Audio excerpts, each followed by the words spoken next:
So often, we have high expectations when cooking at home. If a dish doesn't turn out quite right or look pretty, it's labeled a failure. If you forget to add an ingredient from the recipe or didn't saute it for long enough, it's no good. These mounting pressures to do everything to a T can quickly suck all of the joy out of cooking. That's why it's important to take a step back sometimes and remember that food is a constant throughout life.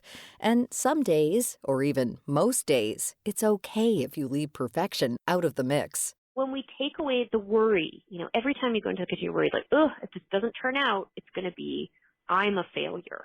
We have these sort of mean voices in our head. It's like, if you have that, how are you going to even relax enough, let go of the stress of the day enough to even be with, how can you be good at something when you're so stressed out and your head is a million different places? That's Leanne Brown, an expert in food studies and the author of the new cookbook, Good Enough, Embracing the Joys of Imperfection and Practicing Self-Care in the Kitchen. There are so many times that we're cooking at home where our food doesn't turn out perfectly, and that's normal, and that's totally okay.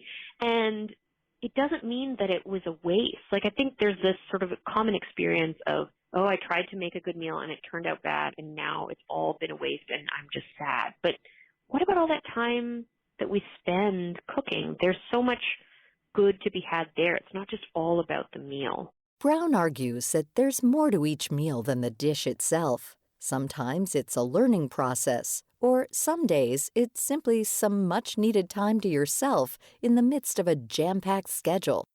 Another important aspect of cooking is that it's fluid. Many curated recipes can be tweaked and tinkered with. Don't have a specific ingredient at home? Substitute something similar and see what happens. Anytime you switch something up, it's my favorite thing when people tell me, I made this recipe, but I added this or I changed that. I'm like, yay! That makes me so happy because I am a home cook and my books are there to support you, home cooks, to make food that makes you happy, not about me. These are not restaurant dishes that you're trying to recreate at home. This is about you finding your own taste and celebrating and enjoying what brings you the most pleasure in your body and in your life. There are many distinctions between restaurant cooking and home cooking, one being presentation. To avoid the extra stress, forget the finishing sprinkle of herbs or parmesan and the Instagram-worthy plating. Your home-cooked meal may not look the most appealing, but it can still taste delicious.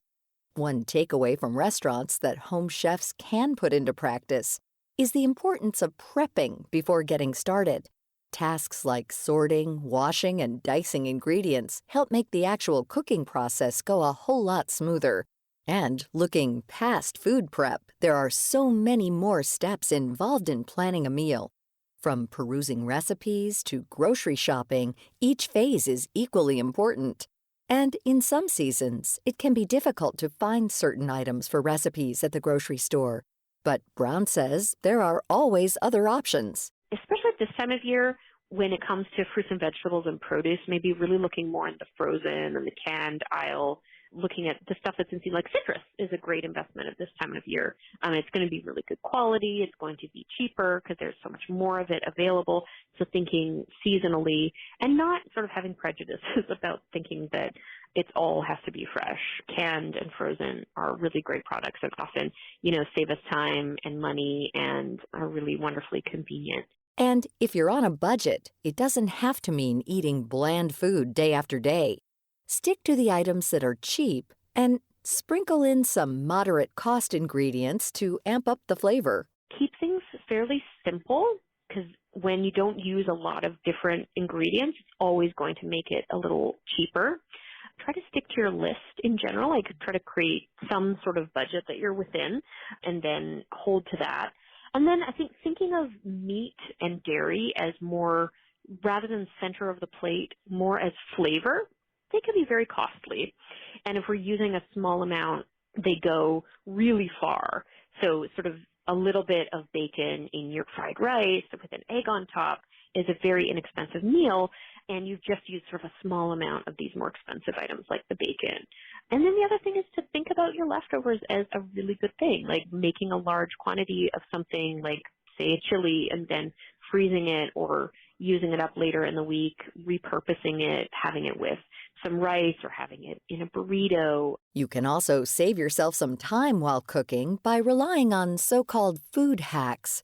One expert tip is the use of frozen ginger. If you throw it in your freezer, just the whole thing, like you don't have to do anything to it, it's so good. And then you have a microplane or a small fine grater.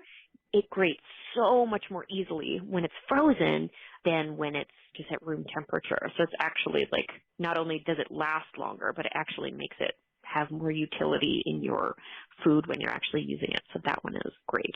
Also, don't forget to assemble some easy snacks throughout the week.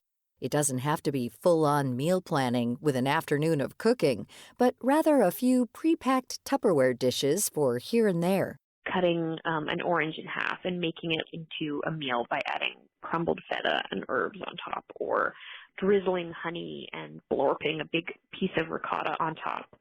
To me, those are like these snacks that just feel like a little bit more special somehow when you don't have a lot of time.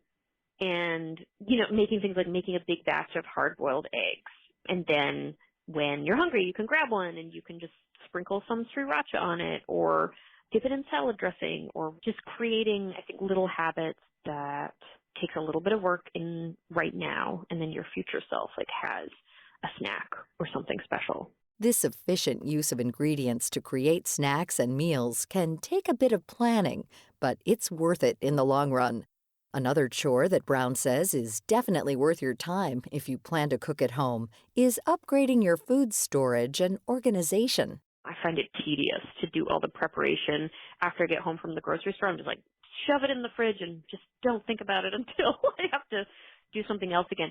But it's always serves me so much better if I make, okay, I'm going to plan to make, the white chili later this week. So I'm going to put that aside, or I'm going to wash the fruit before I put it away, and I'm going to take the herbs and put it in a glass of water so it'll last longer. And I just take some time and do it intentionally. There are many steps in the home cooking process, but it's a skill that's valuable for life.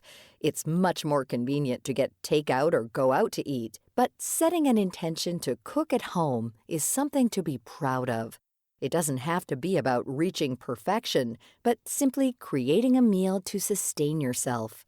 To find out more about this topic and our guest, Leanne Brown, visit viewpointsradio.org. You can also check out her book, Good Enough, available online and in bookstores now. For more behind the scenes, search Viewpoints Radio on Twitter and Facebook. This segment was written and produced by Amira Zaveri. Our studio engineer is Jason Dickey. I'm Marty Peterson.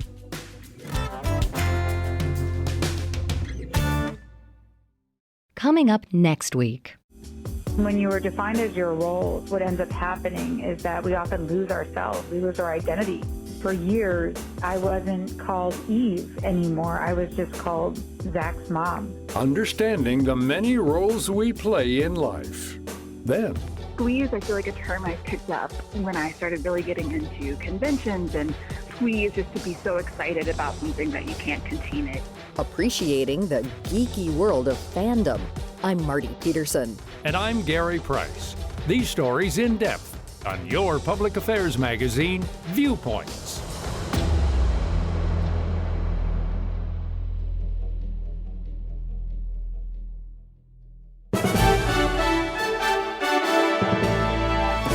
And that's Viewpoints for this week. Follow us on Twitter, Facebook, and Instagram to learn more about upcoming shows and find a library of past programs on Apple Podcasts, Google Play, and Spotify. Plus, you'll always find previous segments and more information about our guests at viewpointsradio.org. Join us again next week for another edition of Viewpoints.